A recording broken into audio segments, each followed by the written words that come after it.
What if the secret to success wasn't just talent or hard work, but unshakable confidence? Welcome to Grasp Confidence, the podcast where visionary thought leaders, speakers, and entrepreneurs unlock the mindset and strategies for lasting success.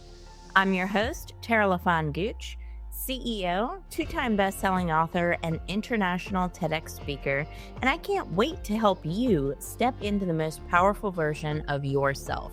Let's dive in. Mark Victor Hansen is the co-creator of Chicken Soup for the Soul, the best-selling book series of all time with over 500 million copies sold worldwide. For decades, Mark has helped leaders, authors, and visionaries build belief, confidence, and purpose at scale. His work reminds us that lasting success begins from the inside out with clarity, responsibility, and intentional action. I am honored to welcome Mark Victor Hansen to Grasp Confidence Podcast. Mark, thank you so much for joining the show today.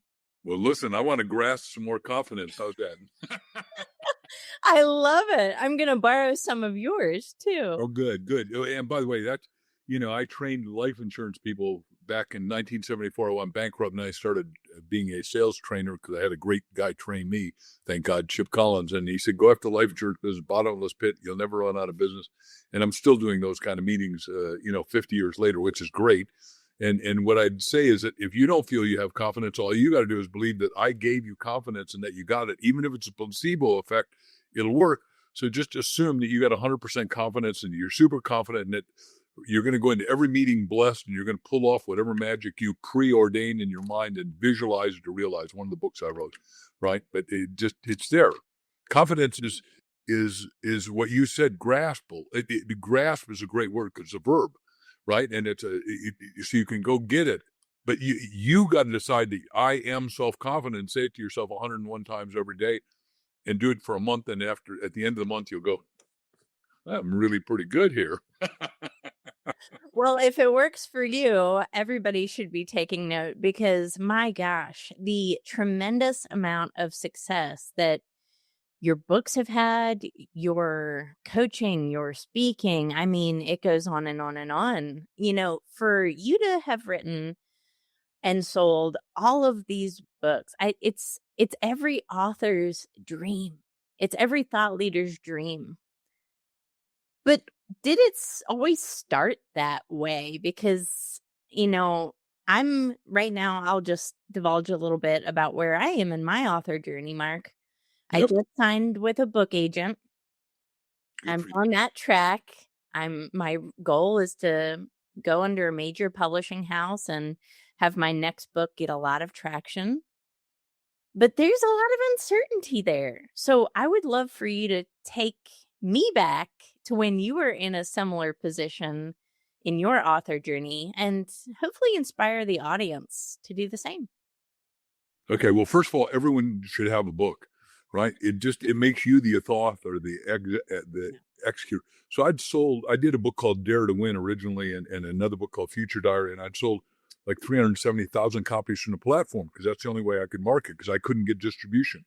We're talking about from 74 to the middle of the 80s. Right. And then I meet Jack in like 1988.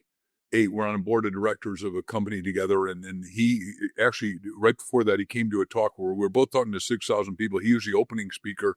I'm the closing speaker. I didn't get there in time. It was in San Diego. I lived in Newport Beach and I live in Scottsdale, Arizona. At the end of my talk, he saw me sell product at levels he'd never seen anyone sell product because I was trained, Zig Ziglar and I were trained by the dean of speakers. I'm one of the founders of the National Speaker Association. When I was bankrupt, I gave $500, which today is like me giving $50,000. It changed. But back then, I didn't have a wife. I didn't have kids. All I wanted to do is learn how to be a professional speaker and writer. And the dean was Cavett Robert, and he did one meeting. It's interesting. Cavett did a meeting for, whoever it was, 15,000 people. And he had this thing called a tape recorder where he's holding up a Sony $20 tape recorder and his little tape, Are You the Cause or Are You the Effect? And 15,000 people bought it. for like $20. He couldn't sleep for 3 days. And he said, holy cow. And he started this whole crazy industry that now I'm just giving you the number that's online. So if somebody out there listening goes, that isn't a real number, it's too low or too high, I don't care. But we sell $3 billion worth of stuff from the platform. Not me, our industry. Tony Robbins, Kiyosaki. I can name all of us. We're all friends. Contrariwise to what the media says. The media says, look, I ran $100 million company and Tony ran a company slightly less than that. And then I said, no, I want to do just books. That's who I am. So I'm an author. Anyhow, so Jack hears me, says, how do you do this? I said, well, first of all, we got to make you rich because, if you're going to teach that, even in the school system, because he was an educator, a third in his class at Harvard, teaching teachers how to teach exceedingly well. And he's really bright. He's a genius at levels, but Dr. Canfield is the inside guy. I'm the outside guy. I've been selling since I was 9 years old, and I'm pretty rejection proof. And usually I can turn somebody's rejection around. Not always. And there are a lot of people that I can tell you that would not budge on stupid, right? I love that. As far as I'm concerned. And a lot of them turned us down. So, but my mother taught me how to sell because she said, just smile and say, do you want to invest in $1 Christmas cards or two? And I became the top greeting card salesman at 9 because I wanted to buy a bicycle. So I'm pretty seasoned at cold calling and selling and all that. So Jack and I meet. He takes my 65 stories and starts making a lot of money. And his wife, who was a doctor, said, you don't really believe this crap Mark's teaching where you put your goals in the ceiling over your bed and you put your goals on your mirror and you carry a little 3x5 card with you that says, I'm so happy and thankful that I'm selling in Chicken Soup. This is 1989, and publishers were so slow, right? They didn't understand, like right now, Elon Musk makes a whole car in 17 seconds, right? With robots. And it's done because Henry Ford created mass production, but now he's created mass creation like that. And that's what the book business is doing. That's what I'm doing with Mark Victor Hansen Library. We are a full-fledged publisher that's kicking butt. And the rest of the industry's tried to buy me twice. And I go, I really enjoy what I'm doing. I'm 77. I'm going to live to be 127. I'm not interested in selling. They said, well, you get these millions. I said, no, thank you. I don't want to do that. Anyhow, so it says, so happy and thankful that we're selling 1.5 million in a year and a half. And the book came out June 28th after waiting a year and a half for the publisher to get his act together. And nice guy, but the industry says we do one book every 2 years, Eeyore, and if you don't like that, that's too bad. I love voice prints, so you got to be careful. And my wife says, some people get offended at that. I said, well, too bad. If they don't like me, don't come to one of my seminars. What can I tell you? Don't buy my books anymore. That doesn't happen, though. So, their seminars are packed, so I guess it must still work. Anyhow, we're going to sell 1.5 million in a year and a half. So it came out June 28th, and by Christmas, that was 1993. By Christmas 94, we'd sold 1.3 million. So we're 200,000 short. But nobody did that because you look at the card, breakfast, lunch, dinner, and right before you go to sleep because the subconscious never sleeps. Wow. So all night long, the subconscious is figuring out how to do it. Now, the card you carry, I have this one out, but you carry it with $100 bill in your pocket because every time you touch your money, you think prosperity. And if you're going to be a great author, you want to think money. Just because people watching wonder, why is your nose running? Well, we're having a dust storm right now on my nose. I don't have a virus. I don't have a cold. I never get sick. I don't have time for sick. My jobs have jobs, and I'm enjoying work. I really have a life worth living with 6 grandkids that are beyond spectacular, gifted and athletic and all that. Anyhow, and my wife and I are in absolute indefatigable love. I call her the goddess of exquisiteness. Anyhow, so Jack and I decided to do this. Once we decide to do it, nobody will buy us. And yes, we had an agent. An agent doesn't mean you're going to get, and we had there are 2 phenomenal agents when we came online. We got Jillian Manis and the other one, both ladies are alive, but they're, I got to be careful. I don't want to, Jan Miller, she's wonderful, but they're not, look, Jan Miller does, my good friend Joel Osteen, and you sell 40 million books a year, you pretty much don't want to take any other author. So it's really hard to get into the best agents. Impossible. Try impossible. How's that? But we went and everybody turned us down New York. And at the time, the book business had a brand new breakthrough called, what do you call it? Desktop publishing. And desktop publishing started in 1986 or 7. I don't remember exactly, but we went from 8 major houses to suddenly we had 16,000 publishing houses. Now, a lot of them have gone away because of 2 tragic events to the book business, not tragic to the world, but tragic to the industry. And one was the internet, and the other is Amazon. Amazon is omniscient. He says he's customer centric. You order a book, you get it in a day. All that's wonderful, but that's monopolistic. And I believe in capitalistic constitutionalism and free enterprise. So I'm opposed to anyone controlling, because then they dominate and they say, I don't like your books, and they X-nay you. Now, they haven't X-nayed me, and I'm very thankful. But look, all you got to do is look forward to what any despot does. They burn the education, right?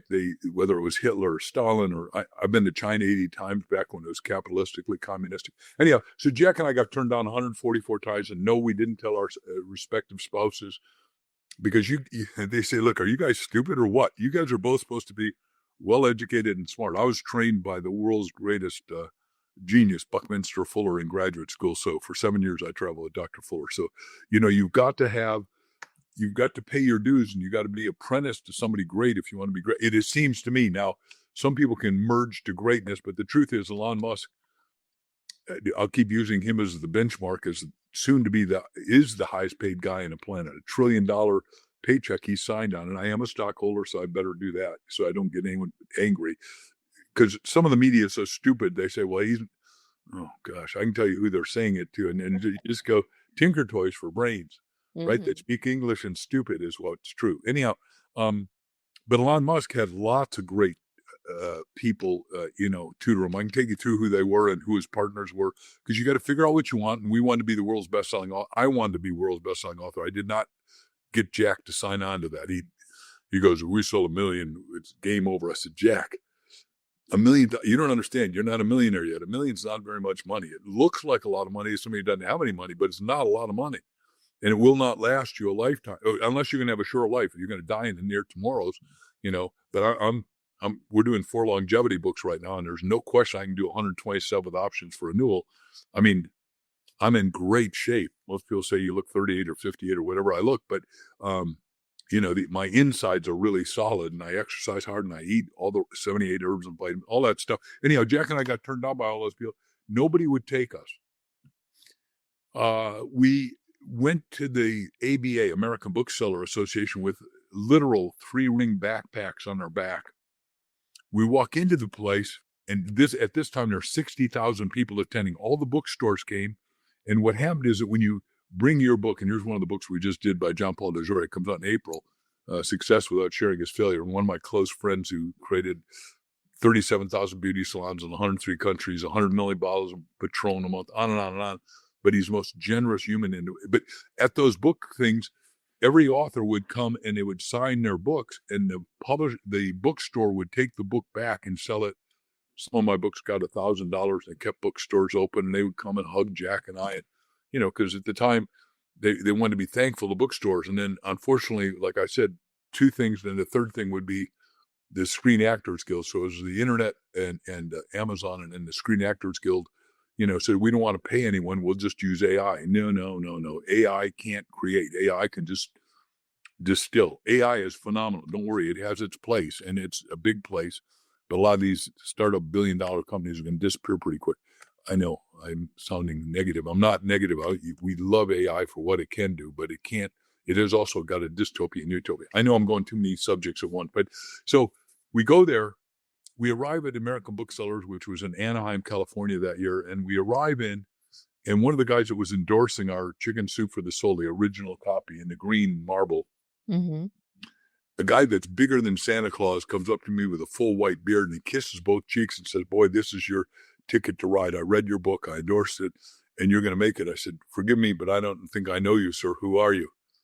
He said, I'm Bob Fulgham. I said, you're Dr. Robert Fulgham? I got goosebumps telling you. The guy wrote Everything I Need to Learn, I Learned in Kindergarten. Great book. I mean, it sold 15 million the first year. I said, whoa. Back then, we did not, remember, this is 1989, so there's no instant cameras. And I didn't bring a camera and take a picture with Bob. I went, holy cow. And again, we got turned down by everybody at the books. The third day we're there, I think it was like May 17th or something, or April 17th, one of those two. We went to Health Communication. They said, we'll take your book, Chicken Soup for the Soul, if you will promise to buy 20,000 copies at $6 each. That's $120,000. And now the book's not coming out for, a year and a half. And they go, holy schmoly. And by the way, I love this book. This is the 20th anniversary issue, and I got a story in there I'll tell you about in a minute. Anyhow, if you want, whatever you want. Anyhow, Jack and I, they said they'd take it and they could distribute it. Now, if Jack and I knew how easy it was to get distribution then, like it is now, we would have been richer. We made that guy a billionaire. So good for us. And we did really well. And we sold $2 billion worth of books and $1 billion in licensing because I created licensing. We did like $157 million worth of dog food. And that's why authors got to be careful. Number one, when you finish a book, you're 10% done. Like 90% is you got to hustle, you got to market, you got to advertise, you got to innovate. And we did, like when all the media got sucked up with the OJ trial. Are you old enough to remember OJ? Oh, yeah, I remember that. Well, understand, it owned the front page of every paper. It owned every newscast, and it's a bunch of crap because they're trying to keep us away from knowing what's really happening in the world. Same thing happening now, and that's why X, and Lon is teaching what free enterprise is and what free speech is, which I'm very keen on free speech unless I can get paid. I love free speech, and I want it. And I've taught my grandkids how to debate and all that. Anyhow, the OJ trial kills the market for a short time. And Jack comes in and says, what are you going to do about it? I said, Jack, I own half. You own half. It isn't what I'm going to do about it. It's what we're going to do about it. He said, you got an idea? I said, absolutely. I always have ideas because ideas are every author who says they have enough to write a book, you got to have enough to figure out how to do social media. You got to do regular media. You got to do something innovative that nobody else has ever thought of. He said, okay, what are you going to do? I said, well, here's what happens. The OJ trial has everyone sequestered. That means shut down, locked out for 6 months. They can't see their family. They can't talk to them on the phone. They can't watch TV. They can't read newspaper. He said, you haven't told me what you're going to do about it. I said, I'm going to send a copy of this to Judge Ito. And I say, hey, look, there's nothing about OJ in our great book. What I want you to do is read it, Judge. Have your wife read it because you say you're indefatigably in love. And then we'll give one to the 12 jurors. He writes back and said, I like the book. I want 13. I said, okay, fine. You get 13. Why? I thought he wanted to give one to his mother or something. He said, no. We have when you're sequestered, you always have I'm going to call it a bonus juror. He had some other name for it, right? The person gets sick, dies, gets killed, gets a car accident, right? So every day, what did they do? Here's what they did. They walked in like this for 6 months selling my book. Wow. I was on the front of every newspaper in America every day and every newscast because they had nothing else to read until we came up with a second helping of chicken soup.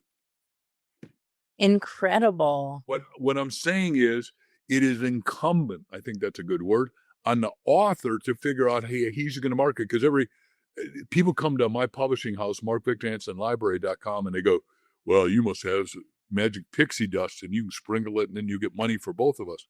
I go, there's no magic pixie dust. There's ideas because everything is consciousness. So you either are conscious and figure out how to do something nobody else has ever done.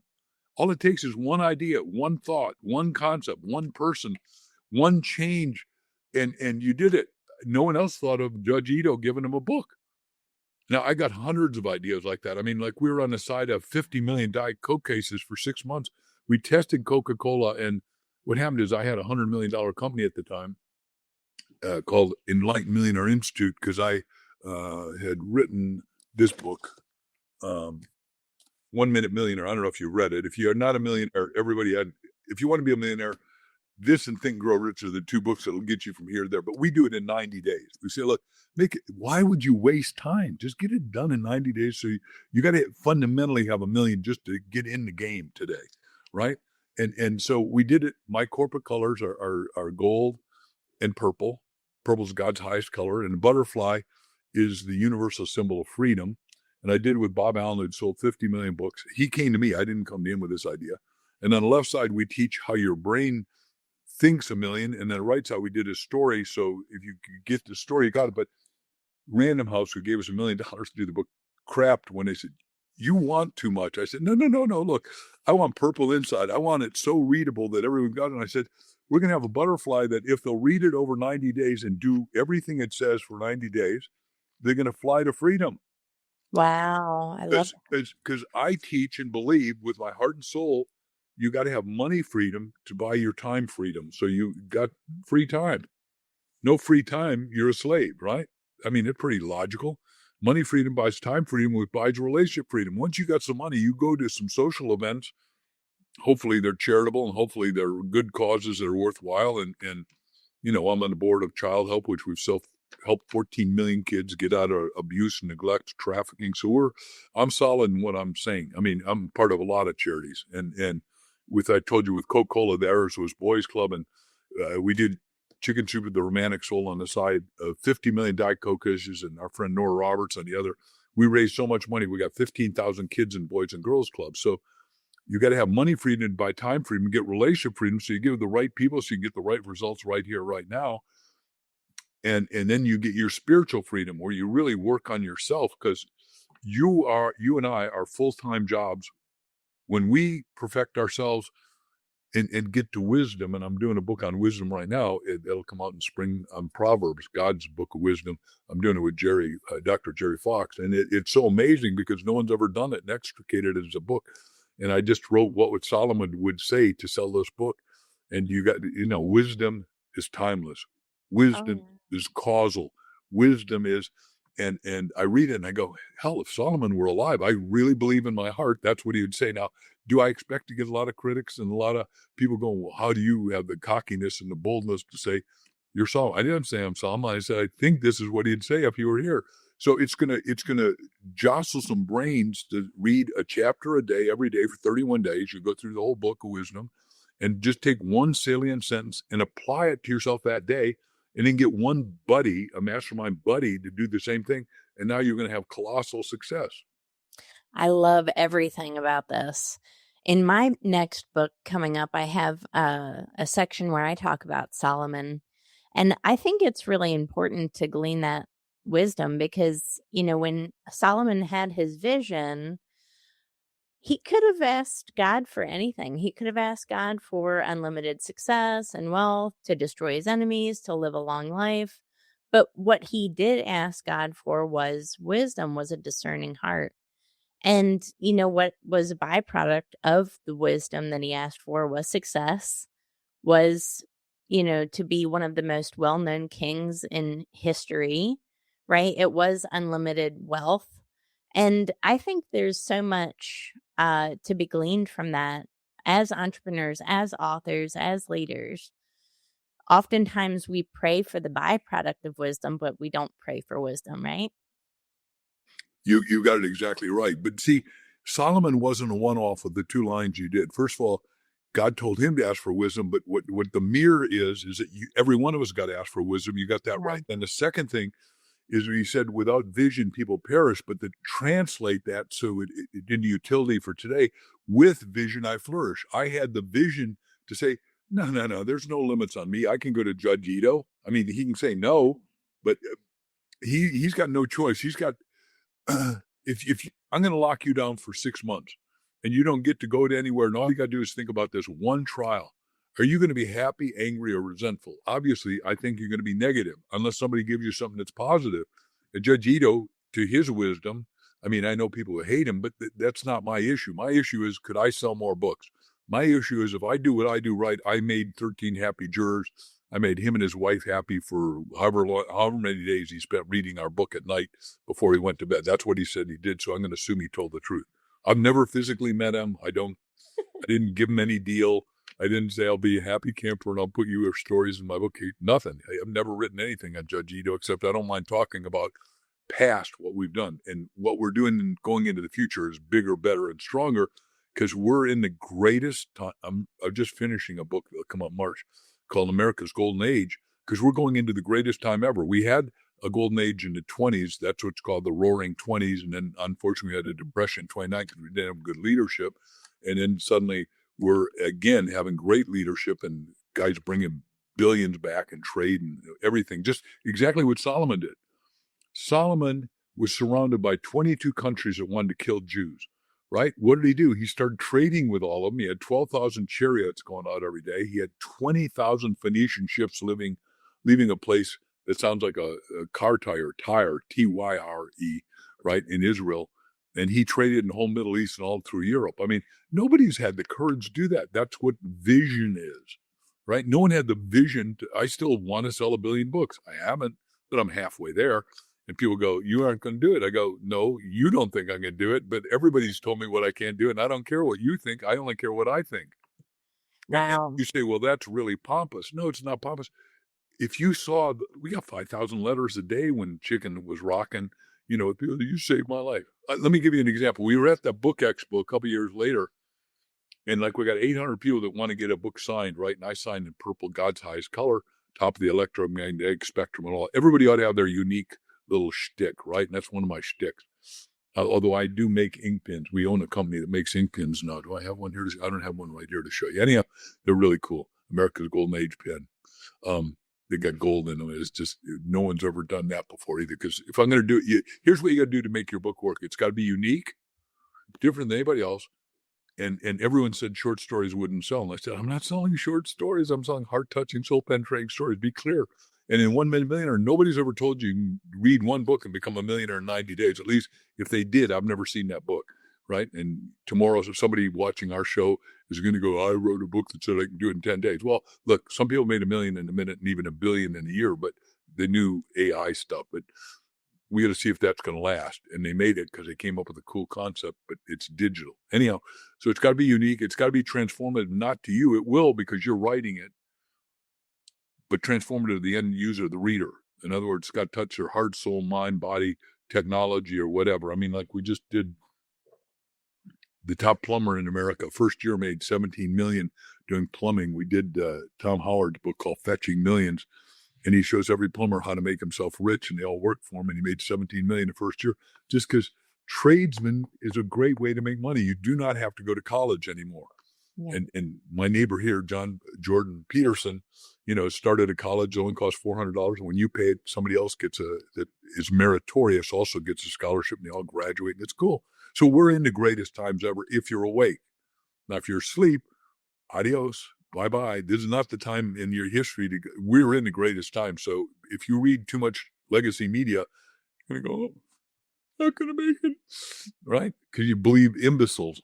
How's that? I'm pretty tough on my statements. So if you want to be caustic or recharge backwards, I'll defend myself or be foiled. How's that?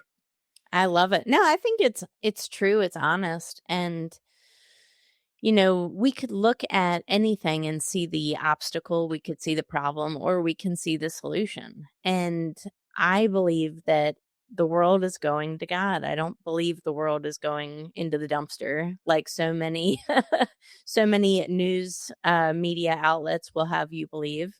I think everything is going toward the light. And I think this is important for so many of us right now because we are inundated with negative information.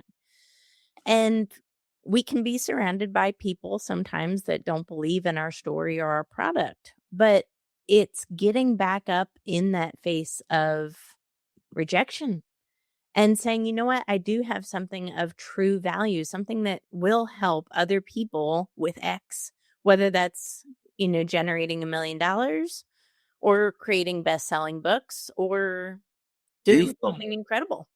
Yeah. And by the way, so it's got to be unique. It's got to be transformative. And it's, I got 3 things. It's got to deliver the goods that you promise, and everybody wants something. And with 8 billion potential, 8.4 billion people around the world, everyone can have a best-selling book. Because for the first time, we can go in every language. And for the first time, we have POD. That didn't exist when I started. Print on demand. Print on demand is like right now, both of us are talking on StreamYard with a computer, and that's a magic thing.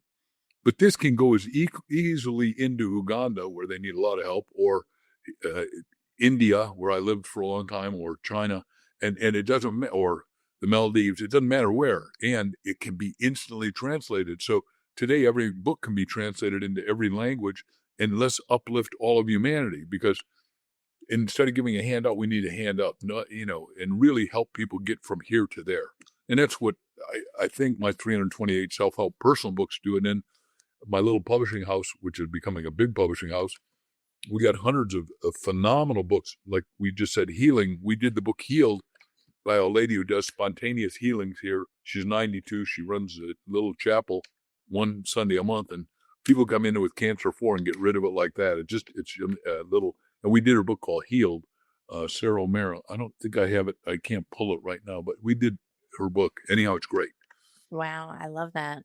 I love what you said as well, that, 10% of the book is writing the book. I feel like so many authors think that once they write the book, they're done. And that's really just the beginning, right? There's so much creativity that goes behind it in marketing. There's so much word of mouth. There's so much other things that go into writing a successful book. When you complete a book, you are 10% done. I think any author can benefit from hearing that.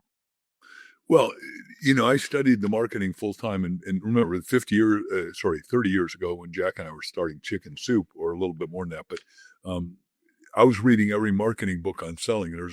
Jack graduated at Harvard, and a guy was there, Jeffrey Land, who wrote How to Make Over $1 Million writing self-help action books. And I read Jeffrey's book was 965 pages, and I literally highlighted most stuff, took Jack through it, and we said, we're going to do this, this, this. But then what I did is because the person sitting there going, oh, I don't believe Mark did that. Well, here's what Mark did. Mark interviewed the 101 best-selling nonfiction and fiction authors, and I took notes. Now, today, if I were doing that again, I would bring a video camera and I would sell that as a whole nother product.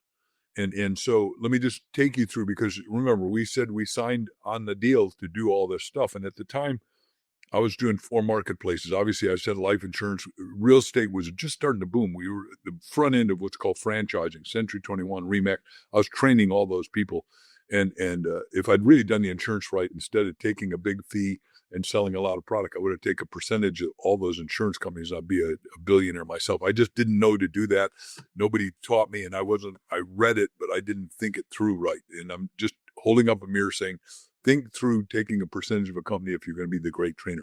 Then one of the other markets that I did was chiropractic. And out of the 10 honorary doctorates I have, one is in chiropractic. And I'm very keen on all modalities of natural healing. I really believe in them. And anyhow, so chiropractic, I raised all the money, the blood for the American Red Cross. Liddy Dole told me, hey, Mark, I'm a Horatio Alger Award winner like she was. I think she just passed away.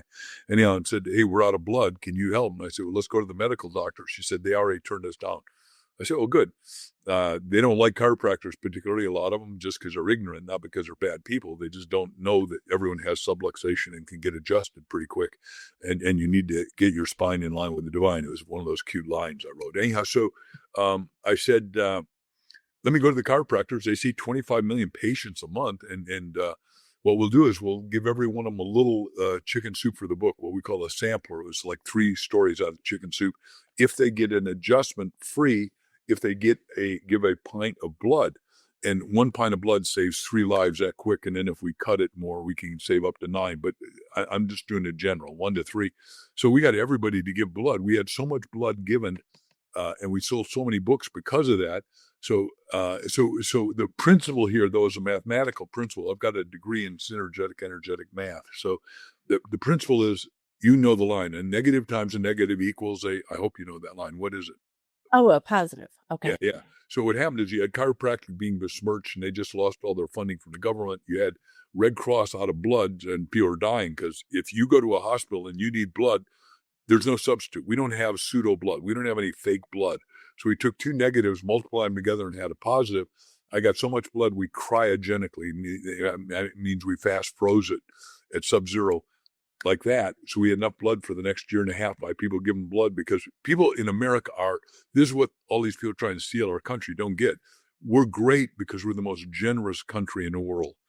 And I wrote a book called The Miracle of Tithing, which businessmen who don't know any better say, what's the miracle of tithing? And like this. and I said, you haven't been tithed enough lately. And we got a lot of churches buy like 500 or 5,000 at a time, and it's great. And then I go in and talk about why you got to give to live and all that. So it's great.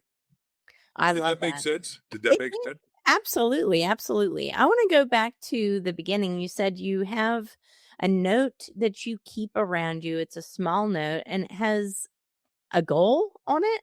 I want to get a little bit more granular for people because I have a similar note. It's a sticky note. I keep it right here on my laptop so I see it every single day. Good. What does it Um say, if you don't mind sharing? oh, well this is about the book, right? It says I am a New York Times bestselling author. I have sold 1.1 million copies Good. from Calling to Confidence. I am a Penguin published author. My book does so well that um, Random House wants to hire me for 5 books, and I say yes. Yep, Penguin's one of their many divisions. Good. Yeah, Random House and Penguin are wonderful. Uh, I got so many things to say, but first of all, everyone's got to have equivalently this little card, your gold card. And what Bob Proctor, when we had 2 companies together, said, I'm so happy and thankful that in our case, we're selling 1.5 million in a year and a half, like I said. So it's got to be definite, positive, specific, a number, and you just got 1.2 million, so that's good. Now you got to have somebody else other than you sign it. Ooh, okay. And in my case, it was Jack and I signed it, and then we ultimately, then the next year we wrote down, I'm so happy and thankful we're going to sell 5 million books, and we did. We did transcend that, and we got our publisher to sign the publisher. Oh, that's a bunch of crap. That ain't going to work. I said, well, look, if it works, you get really rich, and he got so rich that he got. His name is Peter Vegzo. He bought Vegzo way down he lives down in Boca Raton, which is the rich part of Florida, you might know. Anyhow, and then the next year we wrote, I'm so happy and grateful that we're going to sell 10 million copies of the book, because you got to keep growing and glowing and going, right? And in the third year, fourth year of that, we wrote down, I'm so happy and thankful we're going to sell 15 million books. And we did it. We also put it on the mirror. You put it in the 3x5 card and you carry it in a $100 bill, because if you feel prosperous, you're Mm. prosperous. Feeling is the deal. Neville wrote the great book called Resurrection. And what he says is spiritual language teaches you got to live in the assumption of the wish fulfilled. Meaning, Jesus said, when I pray as though the thing is that you're praying for has been received. Well, most people go, what the hell does that mean? That's gobbledygook. No, it's not gobbledygook. It means you got to live at the end. In other words, I lived at the end that I would be the world's best-selling author, and now I are him, right? I'm joking with bad language on purpose. But the same thing here. You got to have this card, look at it, and then you got to put it on your mirror, and it's got to be in color, because your brain thinks in words and colors and images. And you might even want to make yourself an audio tape that says you're already at the end. Like, what is the main thing that'll happen? Like right now, Crystal and I are, we're raising $30 million to do the video, the book. Our book here called Ask has the Fable of Michaela, which is my wife's prophetic dreams. Because remember, I said, you got to be unique. And I said, Chrissy, we don't have any books in America that have fables. I'm of Danish descent, and the world's greatest fabulist, I think, and I don't know a better one. There's some good ones, but Hans Christian Andersen is the only guy that wrote 147 fables, right? And you know every one of them because Disney bought all of them. Ugly Duckling, King Has No Clothes, hum, right? The point is, I said, let's do it a fable, and then Pureflix here in Scottsdale bought it for $4 million, and then they brought us a producer who was doing horror, and we said, we're going to give the $4 million back. And to give $4 million back is, for a kid that came out of no money, giving money back is like, that's a no-no, right? But we can't, my brand, back to what you said earlier, all the stuff we do is ascending towards God, and we won't work with anyone that's descending to do despicable things. How's that? I'll do it as nicely as I can say it. Absolutely. I'm the same way. I love this so much. I want to repeat this back to you just so that I know I understand, and so everybody else has something really granular they can take with them today, because we're going into 2026. As we're recording this episode, it's December 2025. People are really after, the new version of themselves, bigger goals, bigger things. So I love what you said, live in the end. Be already grateful for receiving the thing that you desire. Before you And get, before you get it, that's right.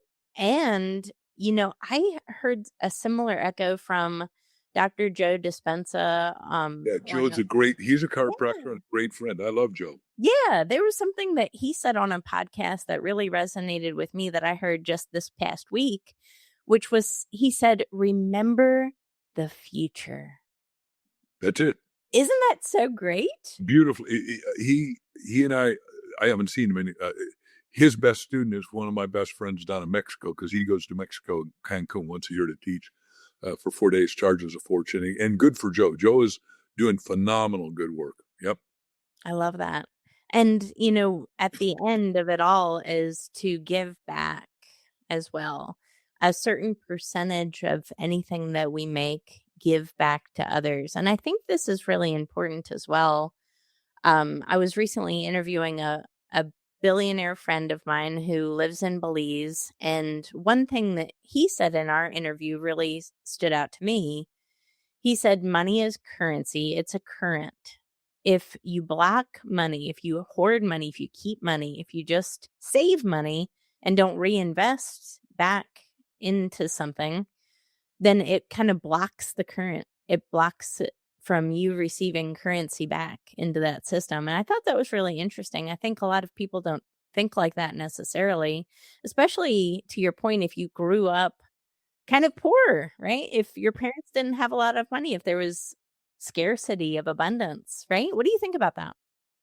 I totally agree. This book back here that it says Reverend Ike on it. He was back when I was bankrupt and upside down. I went to Norman Vince Peale in the morning, and at night I went to or late afternoon. His shows were at 3 to 6 o'clock at night in Harlem. And I was a New Yorker and doing really well before I went bankrupt. Lost $2 million in a day because of the oil crisis, which I won't go into right now.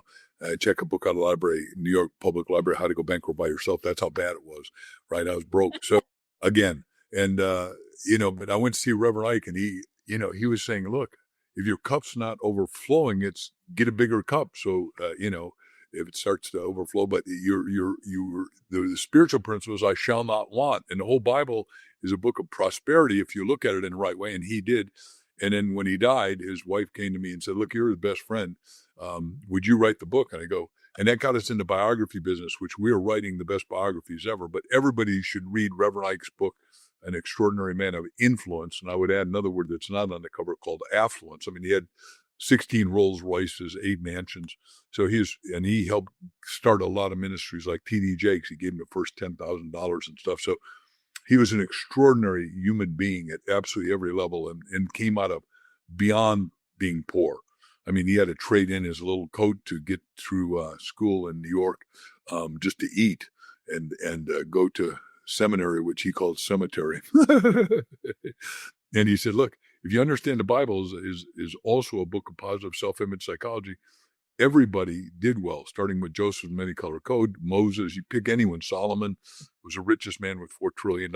And Reverend Ike and I went to see the Solomon Queen of Sheba exhibit, and it just was astounding. So, it's just, you're here to have a wonderful, full life. And Reverend Ike teaching predominantly 5,000 black people, but 110 million every Sunday on TV, was one of my closest friends and cheerleaders. And then he dies, and his wife, Euless, Mrs. Ike, Grincoder, said, hey, Mark, you're his best friend. Would you write his biography? And I said, whoa, what a concept.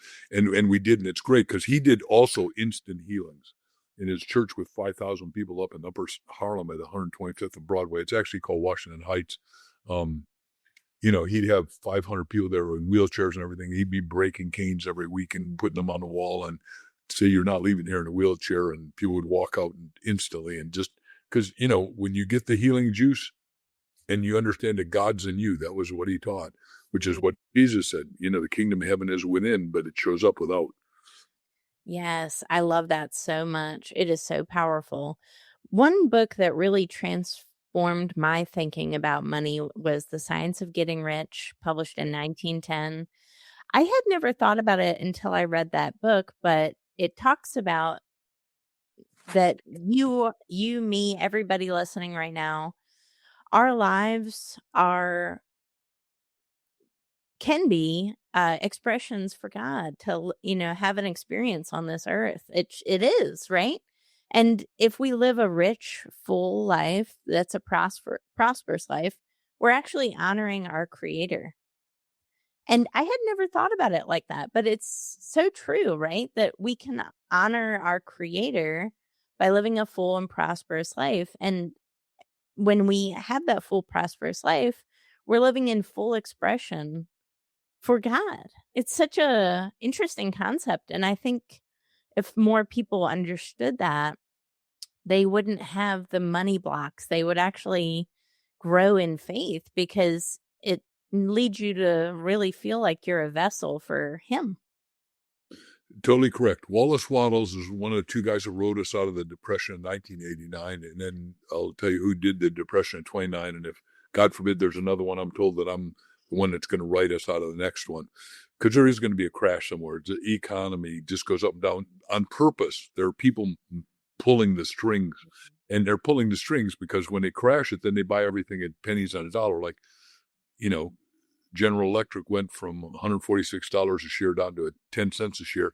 They bought all of it at 10 cents a share when it crashes. So this is all done on purpose, and you got to be wise enough to see that. But Wallace Wattles wrote The Science of Getting Rich, which Bob Proctor narrates brilliantly. Everyone can go online and look at his stuff at YouTube, and Bob and I are partners and best friends forever. But the other guy was the Horatio Alger. Those two guys wrote us out of the Depression, and I won the coveted Horatio Alger Award, which 10 of us get in the highest award in America. Business is Supreme Court, and Horatio Alger Award means you came from rags to riches and have been excessively philanthropic. And I was in the same class with Tom Selleck, who everyone knows, and Philip Bonschutz, and it, pretty prestigious group. And then we helped 35,000 kids get in one of three things as a scholarship: university, trade school, or tech. And it's really quite good. And then the Depression of 29, that guys, Napoleon Hill in 1937 did Think and Grow Rich, which is a classic, which I've probably read 100 times, and I've read all the ancillary stuff and all the ancillary stuff. I'm a scholar and his teacher, Andrew Carnegie. That's why I say you got to figure out what you want, put it in writing, which that's a 3x5 card. Visualize it to realize it, so you at the end, or as Dispenza says, in the future already. And then you got to have a team to get your dream, which is you got to have 12 people that are totally in alignment with you to pull off magic that you can't pull off. In our case, Jack and I had a team. We all both had staff in our respective audiences, and then we enrolled the team at the publisher. And once we're selling so many books, the publisher went from zero to hero. He had 136 people on 3 shifts.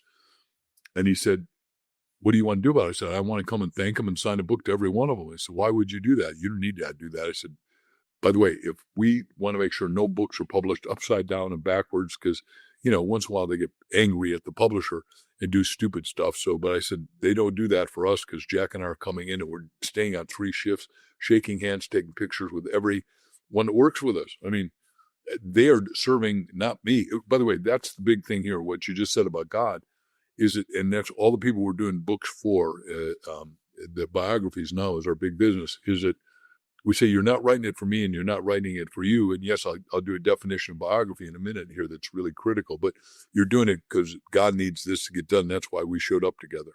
And the point is, a biography is the only lasting gift of love and legacy that you give your family, your friends, the future, and the world that's permanent. Now, I say that because everyone says, well, I got videos now and they are online. So, all right, somebody pulls the cord, because money is also energy. They pull the cord, and there are a lot of people that want to pull the cord on all the satellites up. And that's one of the reasons that's why I like Elon. He's got Starlink, and he's got 40,000 satellites up that nobody can pull the cord on because no one knows where the cord is, which is really good. Whereas everybody else, I live in Arizona, and we're doing a book for a guy who's building the $200 million Taiwanese semiconductor plant right now, and it's the biggest data center. But if we don't have energy, and he's put in 5 gigawatts of energy, but we need 100, and we're going to have them because we're doing stuff in Arizona. We got water for 1,000 years, but everyone says you're a desert. Yeah, it's because we have it underground, which I can take you through how it got there and how this guy's pulling it. And the guy happened to be on vacation yesterday, called me late last night from having fun in Paris with his beloved. Anyhow, but the guy's like way cool, and we're writing his book. And we're in the most exciting time ever if you're awake, but none of what I just said, it shows up in the media. Because the media says there's no water there, and there's not enough water. And in California, bull. There's plenty of water. We got idiots in leadership that don't know what the hell they're doing. That's the problem. Absolutely. Oh my gosh. So I'm true. pretty critical of that, but why? Because when I was with Buckminster Fuller, he said, "Look, Mark, the goal you got to take is we're going to make humanity 100% economically, physically, and spiritually successful," which is a concept and one that I'm working toward. I got 10 macro goals, right? And what Dr. Peter Diamandis, who started the X Prize, says, "Look, if you take on one of the grand challenges of the planet and you solve it for 1 billion people and made $1 each, you're a billionaire." It's that simple. And everyone can take on a grand challenge. Everyone's got some problem. And what I teach in entrepreneurship and like 1 Minute Millionaire and the 7 money books I wrote is in Kuch is the richest kids in America, how they got that way. They all made $1 million before they're 19, and one made 50 million, who's a great friend. But the point is, because I'm the only one that would write about them, media doesn't tell you there's a lot of brilliant money-making kids out there. Anyhow, I teach that an entrepreneur finds a problem, fixes it, scales it, makes a vast profit, and is charitable. And it's about that simple. Now, obviously, the problem for me is that people didn't have good stories to tell. Just like I don't think there's a lot of good movies out right now. So we've decided we're going to become Crystal Mark Entertainment. We're going to be one of the biggest, in 5 years, we'll become one of the best movie making companies in the world. And we've got a lot of people that are saying, yeah, look who you're working with. And I can't, they're all household names, but they haven't no one's brought them good product. Well, I'm in the business of creating product. Distribution is movies, and at every movie we're going to put at the front of it one of our books. Like my friend Weiland, the world's greatest marine artist who makes a fortune. We dive together and all that. But Weiland did Free Willy. Did you see Free Willy? Oh gosh, yeah. It's been a long time, but yeah. Yeah, it's a long time ago. But Free Willy had the book called Free Willy in the front of the Mhm. movie, back of the movie, and it sold 10 million books. Well, with that money, he bought Free Willy, and then he gave Free Willy his freedom, and Free Willy's fin went like that, and it went free. One guy that made a decision. And everyone would say, well, Weiland, you were born with club feet. And he was, but he got them straightened as he made money. And then, I was a spokesperson with Melanie Griffin for March of Dimes, and I said, Weiland, you're next. And Weiland, if you put him on your show, he'll say, I outraised money for March of Dimes after Mark. I said, but you wouldn't have had March of Dimes except Mark went there first. So I gave you a benchmark that you had a eclipse. And that's the goal. Everybody should eclipse their parents and whoever the last guy was raising money for some great. And March of Dimes is a great charity. I just one of the wonders, many wonders that we've worked with. I love that. Wow. What advice would you give someone who's listening to this right now that, they're looking at your legacy, they're looking at everything that you've done, your body of work, the impact you've created? What is one piece of advice you would give somebody right now to help them accomplish one big goal that they have? I think the way you do it is you got to read biographies. And I've read 6,000 and I'm writing right now 12. But my biography is called Relentless, and it's done by Mitzi Perdue. And you may not know that name, but her daddy started the Sheraton hotel chain during the Depression, Ernest Henderson. Then she married a guy named Frank Perdue who does chickens. And do you ever buy any chickens at your pre-cooked chicken at Costco? Yeah. Okay, those are $4.99. If you bought the chicken uncooked, it's $11.99. But this woman who's 84 is one of our best friends. That's Mitzi. Doesn't she look great? Yeah. Oh my gosh. Yeah, and she said, look, Mark, you got the best stories in the world. Can I write even 59 times #1 New York Times? Would you let me write your biography? And I go, like, yeah. She said, do I get to tell the good, the bad, and the ugly? I said, of course. There's nobody successful that doesn't have downfalls, failures, tragedy. So what you got to do is you got to decide to read somebody's biography that you can resonate with. The people on your show would resonate with authorship, because I did write a book called You Have a Book in You, but everybody needs to have a book. And if there's 4 choices, you do no book, which is a mistake, right? God said, do not bury your talent. That means don't bury Solomon said that your regnancy, which means your IP, your intellectual property, right? Do not bury that. That's like a no-no in Proverbs. Anyhow, so you got to release your song, your book, your talent, your innovation, your invention, whatever that is. Number 2, you can self-publish. Good way to go. And hard work. And like my friend Dr. John Maxwell Falls, all uphill, pal. 3, you go to a great house like you're with Penguin Random House, great house. They won't do anything for you. Once you write the book, you're on your own again. It's back to 90% you and 0 them. They will publish it. They'll get it distributed. And you got to do all of it. You got to make it work in the first 30 days. That's all you got. Just like a movie. If a movie comes out, you got 30 days. You got to spend all your time figuring out how to bust butt and pull off magic that no one else ever pulled off. And that's why I interviewed all the great writers, Wayne Dyer, and who'd sold 70 million books, and he told me exactly what he did. And Daniel Steele and Nora Roberts, all of them had something different, but I wrote it out and then I said, I'm going to do all of it.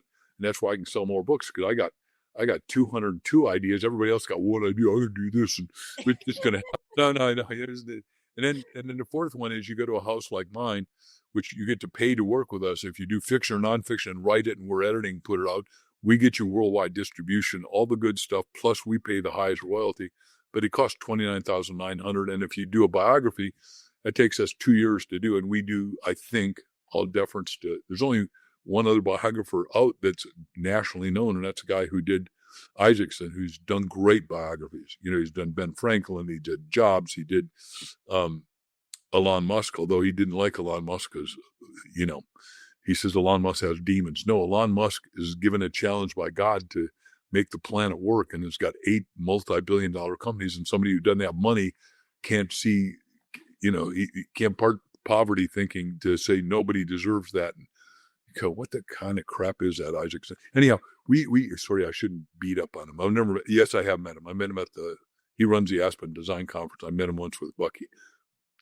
He won't remember. Anyhow, the point is, we are doing the world-changing biographies like John Paul DeJoria's, and we even just did a cookbook biography. Where do you live, Tara? North Carolina. Yeah. Oh, great place. Anyhow, the world's best Italian restaurant outside of Italy, run by an Italian, is right here, Giovanni. And he comes in and he says, "Shut up and eat." And he's a great friend. We just finished his book and it's rocking. The first day we had 1,000 people come out to his restaurant when we launched the book, and everybody got his signature and some got mine with it. He's fun, right? Because you're here to have a life worth living, have fun, and make a lot of profit so you can go do a heck of a lot of good for people who can't make a profit. Anyone watching this show, if they'll read a couple of the books that we've recommended today, they can go make phenomenal amounts of money in a fairly short time so they can go do monster amount of good, because we're in trouble. The planet's in trouble. And that's why, back to your earliest question, when Jack and I wrote Chicken Soup for the Soul, we thought the soul of America was in trouble. What we didn't get was that the soul of the world's in trouble. Yeah. And a book of ours that sells in India is pass along 15. In China, it's pass along 12 to 15. So, a lot more people read it than bought it. Because in China, there's only 2 books sold. Our book, Chicken Soup for the Soul, because I got it in there, and the Little Red Book, which is ill-written by Mao. He was not a nice man. He killed 78 million people. So I do not consider that a good man. Yeah, absolutely. It's so poignant, though, when you're solving a problem for humanity, when you're solving a problem that God wants you to solve. Right. And I think there's a spiritual flywheel effect. Yep. To that. I'm sure you agree, right? That if you're really solving something that God wants you to solve, and how do you know you're doing that? Well, it's aligned with your purpose.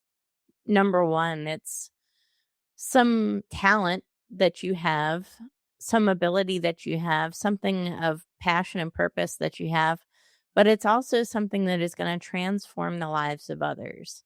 So I think the lesson is, don't bury your talent, multiply it, right? Put a microphone on your talent, and then make sure it's something that adds value, immense value to other people, and solves a problem that God wants to solve. For me, that's helping people step into their callings with confidence, their God-given calling, and not just doing what their parents want them to do, what the world expects of them, but actually aligning with their purpose, with the reason God created them. And I think we all have that purpose. And when we help somebody, amplify themselves through the right way, which is through God, then we make the world a better place. We raise the collective consciousness. And if we all do this part, the world will be a better place, right? So I'll finish with hitchhiking on what you said. In our little book, Ask, The Bridge from Your Dreams to Your Destiny, we say exactly the same thing. Everyone's got a destiny. We say, look, there are 3 forms of asking. Ask yourself, ask others, ask God. But the first one is ask God, where the best way to find your destiny is go deep into your consciousness before you go to sleep at night, 101 times after you've shut off the phone, shut off the TV, shut off the kids, the dogs, the chickens, whatever you got barking or bleeding.